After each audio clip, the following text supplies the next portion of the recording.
నమస్తే welcome to G2 focus TV news.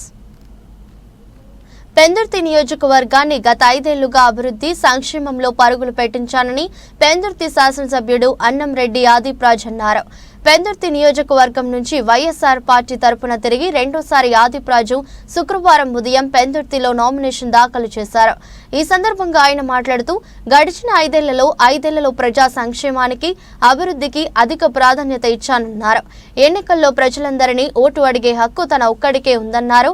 ఈ nomination కార్యక్రమం భారీ ఎత్తున వైఎస్ఆర్ పార్టీ నాయకులు కార్యకర్తలు పాల్గొన్నారు.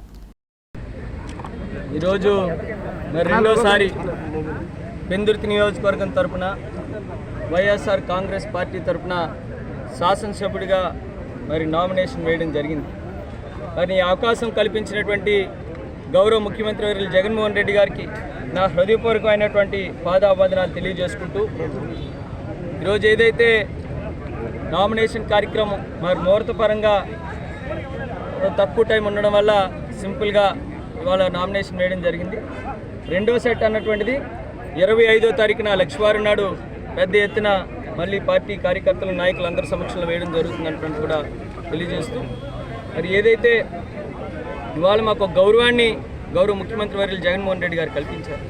ప్రజల్లోకి వెళ్తే ధైర్యంగా మేము ఈ సంక్షేమ కార్యక్రమాలు చేశాము, ఈ అభివృద్ధి కార్యక్రమాలు చేశాము అని ధైర్యంగా చెప్పుకునేటువంటి విధంగా ఇవాళ మమ్మల్ని జగన్మోహన్ రెడ్డి గారు మాకు గౌరవం కల్పించారు. గత ప్రభుత్వంలో లాగా ఇచ్చినటువంటి హామీలన్నీ 600 పైచీలకు హామీలు ఇచ్చి ఏ ఒక్క హామీని కూడా నెరవేర్చకుండా ప్రజల్ని మోసం చేసి మభ్యపెట్టేటువంటి పరిస్థితి ఇవాళ వైఎస్ఆర్ కాంగ్రెస్ పార్టీలో లేదు.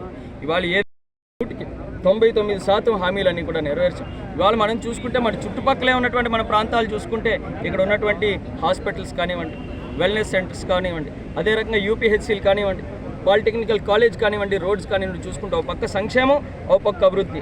గతంలో ఎప్పుడూ చూడలేనటువంటి సంక్షేమ కార్యక్రమాలు, అభివృద్ధి కార్యక్రమాలు ఈ ప్రభుత్వంలో మేము చేయగలిగామనేటువంటిది ఇవాళ మేము ధైర్యంగా చెప్తున్నాం.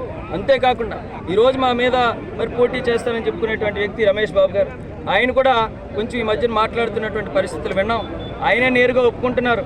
ఏం చెప్తారంటే మొన్న ఆదిప్రాజ్ స్థానికుడు కాదు అంటున్నారు. నేను కూడా సుజాత నగర్లో 2 సైట్లు చూసుకున్నాను. మీరు అందరూ కూడా నేను గెలిపిస్తే నేను ఇక్కడే ఉంటాను అంటే ఓడిపోతే మళ్ళీ ఇక్కడ నుంచి పెట్టి సర్దుకొని వెళ్ళిపోయేటువంటి పరిస్థితి. కాబట్టి ఇక్కడ ఉన్నటువంటి నాయకులు, ప్రజలు కూడా ఆలోచన చేయాలి. ఆదిప్రాజ్ అనేటువంటి వ్యక్తి ఇక్కడే స్థానికంగా రాంపురంలో నేను పుట్టాను, నేను చదువుకున్నది ఇక్కడే, నేను పెరిగింది ఇక్కడే, నా కుటుంబాలు ఇక్కడే, నా వ్యాపారాలు ఇక్కడే. నేను చచ్చినా, బ్రతికినా, గెలిచినా, ఓడినా ఈ పెందుర్తి నియోజకవర్గం ప్రజలకే నా రాజకీయ జీవితం. సంక్షేమ కార్యక్రమాలు, ఆయన ఆశీస్సులతో మేము చేసినటువంటి అభివృద్ధి కార్యక్రమాలే ఇవాళ మళ్ళీ మమ్మల్ని గెలిపిస్తాయని చెప్పి మనస్ఫూర్తిగా. ఇప్పటి వరకు పెందుతులో ఎంత ఖర్చు పెట్టారు అభివృద్ధి నిమిత్తం? ఓవరాల్గా అదంతా కూడా 25వ తారీఖున ఓవరాల్గా ఏ వార్డ్ వైజ్ ఎంతెంత డెవలప్మెంట్ చేసాము. రఫ్గా ఎందుకన్నా క్లియర్గానే చెప్తాను. ఇప్పుడు